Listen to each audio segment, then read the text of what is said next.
Doc on the Run. We help injured runners run.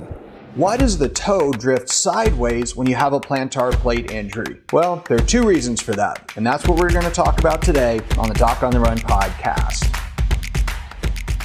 Now, if you're running and you're running in minimalist shoes, or you're running up hills, or you're doing lots of calf raises, or you're running on steps, and you actually start to get pain at the base of the second toe on the bottom of the foot, you could have an injury to this little bitty ligament called the plantar plate ligament. And if you get an injury to the plantar plate, sometimes your toe, your second toe, will actually drift toward your big toe or away from your big toe, and that can happen for two different reasons. They're very different reasons, and they're treated differently. So let's talk about those. Well, it's really simple. The first thing is that the simplest one to explain is, let's say that the ligament that goes straight across the toe, you rip half of it, like you rip the half of that ligament that is closest to your big toe.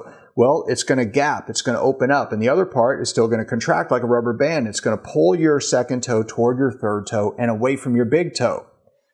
Same time, if it's torn on the other side, then it's going to drift left, well, your right foot is going to drift toward the big toe if it's torn on the outside or lateral aspect of it. And it's going to drift away from your third toe.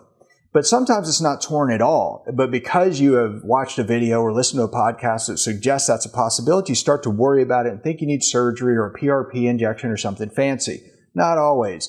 So the other reason that it can happen is because the joint capsule is really swollen. So if you sprain the ligament but don't really have a complete tear that's going to let it physically drift in one direction or another, it can actually get the toe pushed in one direction just because the joint capsule's kind of blown up.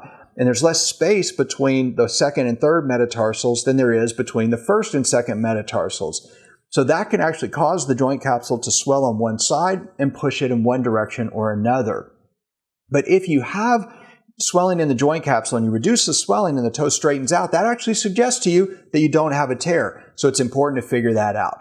Now, that's the sort of stuff I talk about in the Plantar Plate Masterclass, about all the strategies that I use with runners who have suspected plantar plate injuries and they're trying to figure out how to get back to running.